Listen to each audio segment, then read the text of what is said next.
She pushed me into the dimly lit storage room behind the ballroom, hissing through gritted teeth. "Stay here, Elizabeth. You can't be seen like this. You'll embarrass me on my big day." The door clicked shut, locking out the laughter and music, but through the crack, I watched her glide down the aisle in white lace until a pair of kind eyes met mine from across the crowd, seeing not my scars, but me. "My name is Elizabeth, and this is how everything changed." The air in that room smelled like stale flowers and forgotten decorations. I pressed my ear against the door, hearing the muffled vows echo through the walls. "I do," my sister Emma said, her voice bright and perfect, just like always. The guests cheered, a wave of applause that made my chest tighten. I should have been out there, smiling in the front row, but here I was, hidden away like some dirty secret. It wasn't always like this.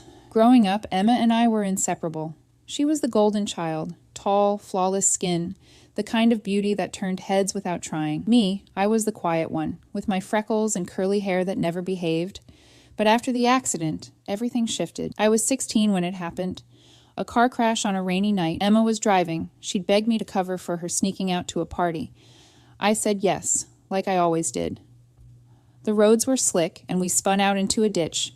She walked away with a bruise. I ended up with scars across my face and arm, the kind that twisted my smile just enough to make people stare or look away. From then on, Emma treated me differently. Not with guilt. No, that would have been too human. With pity, laced with annoyance. "Elizabeth, maybe wear more makeup," she'd say. Or, "Don't stand too close in photos." Our parents brushed it off as sisterly teasing, but I felt it deepen, like a crack in the foundation. Now, at 28, she was marrying her perfect fiancé, Mark, a banker with a charming smile and a family that oozed old money. The wedding was at this grand estate, all crystal chandeliers and manicured gardens. I'd helped plan it for months, picking flowers, tasting cakes, but when the day came, Emma cornered me in the bridal suite. "Elizabeth, listen," she'd said, her eyes darting to my reflection in the mirror. My dress was simple, navy blue to match the bridesmaids, but it didn't hide the scar peeking above the neckline. "I love you, but some of Mark's family is conservative. They might say things. Just stay in the back during the ceremony, okay? And maybe skip the photos." I nodded, swallowing the lump in my throat. What else could I do? It was her day. But as I sat in that storage room, knees pulled to my chest, the hurt bubbled up. Why was I always the one to hide? The door wasn't fully locked, just latched, and curiosity got the better of me. I cracked it open, peering out at the reception unfolding in the ballroom. Tables draped in white, champagne flutes clinking, Emma twirling in Mark's arms. That's when I saw him. He was standing by the bar, tall with dark hair and a suit that fit like it was made for him. Not part of the bridal party, maybe a cousin or a friend. His eyes scanned the room, then locked on the sliver of light from my door. He tilted his head curious, and before I could duck back, he smiled. A real one, not the polite kind. My heart skipped. I shut the door quickly, but too late. Footsteps approached. "Hello?" His voice was deep, warm. "Is someone in there?" I froze. Part of me wanted to stay silent, but another part, the one tired of hiding, whispered back, "Just me. I'm fine." The handle jiggled. "Doesn't sound fine. Mind if I come in? I promise I'm not a creep. Just escaping the small talk out there." I hesitated, then unlatched it. He stepped in, closing the door behind him. The room felt smaller with him in it. Up close, he had green eyes that crinkled at the corners, like he laughed a lot. "I'm Alex," he said, extending a hand. "Friend of Mark's from college." "Elizabeth," I replied, shaking it carefully, aware of my scarred arm. "Emma's sister." His brow furrowed for a second, then cleared. "The sister? I thought you were... Never mind. Nice to meet you." He didn't stare at the scars, didn't flinch, just looked at me like I was... normal. We talked. At first awkward, about the wedding food, the overplayed playlist, but then it flowed. He was a photographer, traveling for work, capturing real moments, not posed ones. "People are most beautiful when they're unfiltered," he said. Scars and all. I laughed, a real laugh, not the forced one I used around Emma. You say that to all the girls hiding in closets? Only the interesting ones. He grinned. Outside, the party swelled. Emma's voice cut through. Where's my sister? Has anyone seen Elizabeth? But it sounded distant, like an afterthought. Alex glanced at the door. Want to sneak out? Grab some air? I should have said no, but his eyes, they saw me differently.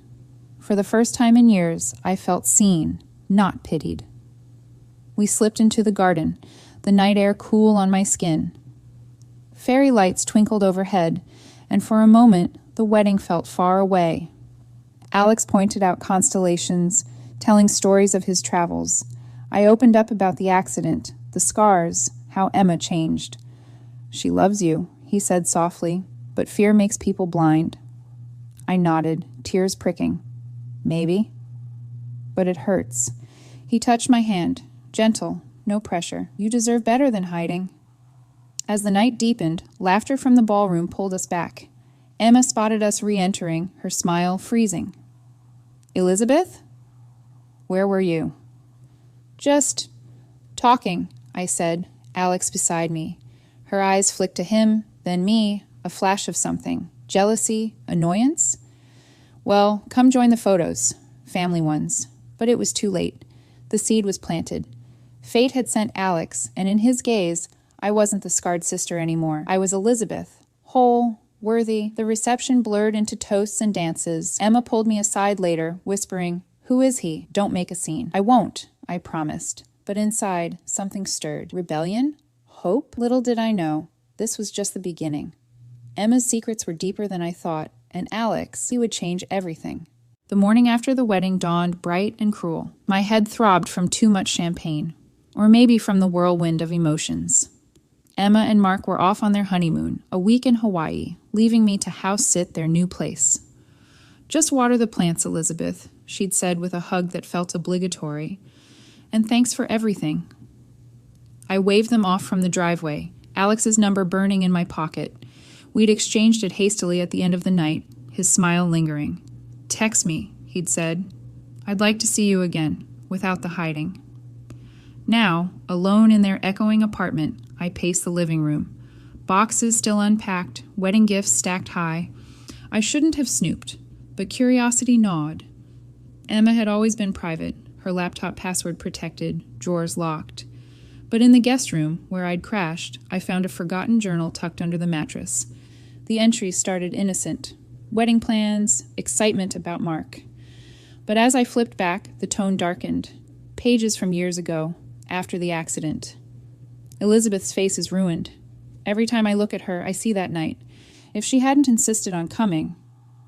No, it's my fault. But why does she have to remind everyone? Mom and Dad fuss over her now. It's like I'm invisible. My stomach twisted. Invisible? That's how I felt. Deeper in. Mark met Elizabeth today. He said she's sweet. Sweet? With those scars?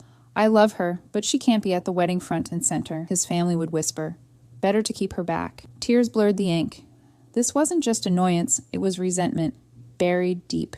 Entries about borrowing money from me without asking, blaming me for family tensions. Elizabeth's the victim, always. But I'm the one holding it together. I slammed it shut, heart racing. How long had she felt this way? My phone buzzed. Alex. Hey, stranger, coffee this week? I hesitated, then typed, Yes. I'd like that. We met at a quiet cafe downtown, the kind with mismatched chairs and strong espresso. He arrived with a camera slung over his shoulder, eyes lighting up when he saw me. No pity, just genuine warmth. You look great, he said, pulling out my chair. I blushed, touching my scar self-consciously. Thanks. Wedding hangover gone? He laughed. Mostly. Tell me more about you, not the sister stuff. We talked for hours. I shared my job as a graphic designer, working from home to avoid stares. He showed me photos from his portfolio, raw, unedited portraits. This one, he said, pointing to a woman with vitiligo. She hated her skin until she saw it through my lens. Beauty's in the story, Elizabeth. His words wrapped around me like a blanket. For the first time, I didn't deflect. The accident, it stole my confidence. Emma acts like it's a burden. He listened, no interruptions. Sounds like she's projecting her guilt. But you're stronger than you know. As we parted, he hugged me. Brief, but electric. See you soon? Definitely. Back at the apartment, I couldn't shake the journal. I dug deeper, finding old emails printed out, hidden in a box. One from Mark. Emma, about your sister. Are you sure hiding her is best? She seems nice. Her reply, it's for the photos. Trust me. Another thread, older, from a college friend. You still owe me for that trip. And what about Elizabeth's medical bills? You said you'd pay her back. Pay me back? After the crash, insurance covered most, but I dipped into savings for therapy. Emma promised to help, but never did. The pieces clicked. She'd been using me, quietly, while painting me, as the fragile one. Emma called that night, voice bubbly from the beach. How's the place? Miss me? Fine, I said, forcing cheer. Enjoying the sun? We chatted superficially, but inside, anger simmered. When she hung up, I texted Alex. Want to grab dinner tomorrow? He did. And so it began. Dates that felt like breaths of fresh air. Walks in the park, where he'd snap candid photos of me, laughing. See? Stunning. But as the week wore on, secrets unraveled more. In Emma's closet, buried under shoes, a stack of letters, one from our parents. Emma, we're proud of you, but Elizabeth needs support too. Don't forget her.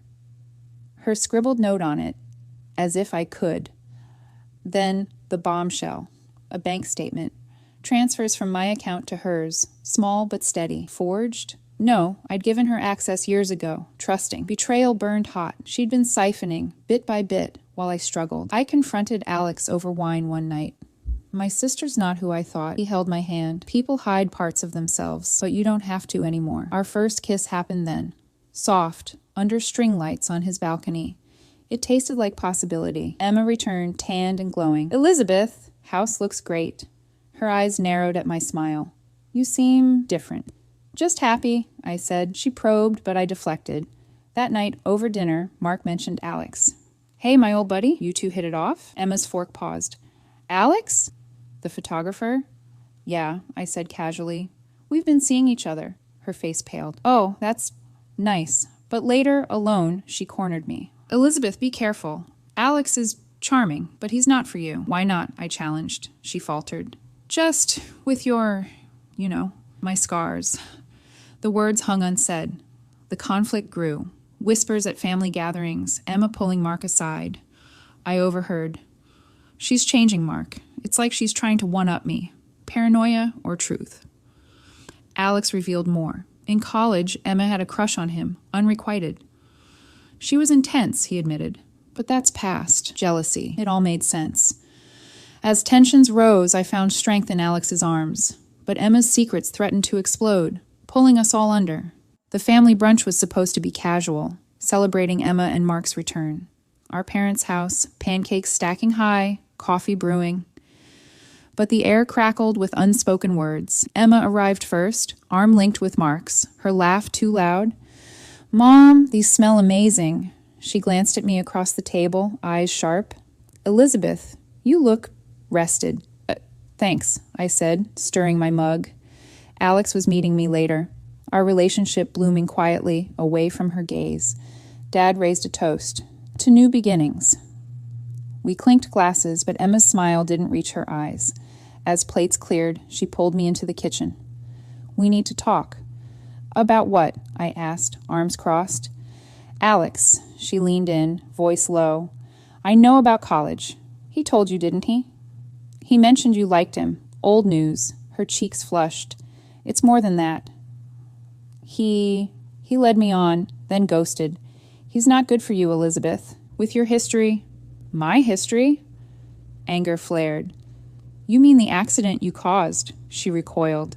I didn't cause it. The roads were bad. You were driving drunk, Emma. You begged me to lie for you. Silence stretched. She whispered, I was scared, but you agreed. Because I loved you. Tears welled. But you've been punishing me ever since. Hiding me, using my money. What money? I found the statements. The journal. Her face crumpled. You snooped? You hid me at your wedding. Mom entered then, sensing tension. Girls? Everything okay? Fine, Emma snapped, storming out. The breakdown came that afternoon. I drove to Alex's, sobs choking me. He held me as I spilled everything. The resentment, the theft, the jealousy. You're not broken, Elizabeth, he murmured. She's the one hiding. But doubt crept in. Was I using him to spite her? No, his touch felt real. That night, Emma texted, "Meet me, alone, park bench, our spot." I went, heart pounding. She sat there, wrapped in a coat, eyes red. "I'm sorry," she started, "for everything." Words tumbled. Guilt over the accident. Fear of losing the perfect image. Mark's family is judgmental. I thought hiding you would protect us both. Protect you, I corrected. She nodded, tears falling. And the money. I was in debt. College loans. I meant to pay back, but you didn't. No. She reached for my hand. Forgive me? I pulled away. It's not that simple. As I left, rain started, mirroring the storm inside. Alex waited at home, dinner ready. How'd it go? She's broken too, I admitted. We talked late, unraveling layers. He shared his own scars. A failed engagement, trust issues. But with you, it's different. Our bond deepened, passion igniting. But Emma didn't stop. Calls to our parents. Elizabeth's acting out. Alex is trouble. They worried, pulling me aside. Is this revenge, honey? No, I insisted. It's me living. The turning point hit at a gallery show. Alex's exhibit. He invited me as his date. Proud. Photos of me on display. Unfiltered. Beautiful. Emma showed up uninvited. Mark in tow. What is this? She hissed, seeing my portraits. Art, Alex said calmly. She exploded. You're using her to get back at me. Guests stared. Mark pulled her away, but the damage was done. In the chaos, I stood tall. No, Emma, this is me. Seen. She fled, sobbing. Mark apologized later. She's unraveling. Therapy, maybe. Guilt mixed with relief. I'd hit my breaking point, but emerged stronger. Alex kissed me under the gallery lights. Fate sent me to you. As emotions peaked, resolution loomed. But first, the final confrontation. Weeks blurred into healing. Therapy sessions, family talks. Emma and I met, mediated by our parents, laying bare the pain. I envied you, she confessed. Your resilience. I felt weak, and I idolized you, I admitted. But no more hiding. She repaid the money, slowly. Apologies flowed, genuine this time. Mark supported, revealing her struggles with anxiety. Alex and I grew closer, trips together, his camera capturing our joy, no more shadows. At a quiet dinner, Emma extended an olive branch. I'm happy for you, Elizabeth. Truly, we hugged, tentative, but real. Fate had rewritten our story, from hidden to cherished, betrayal to redemption. What would you do if this happened to you? Tell me in the comments. Thank you for watching The Wordy Revenge. If this story touched your heart, don't forget to like, share, and subscribe for more tales of betrayal, justice, and redemption. Until next time, stay strong and never stop believing in your truth.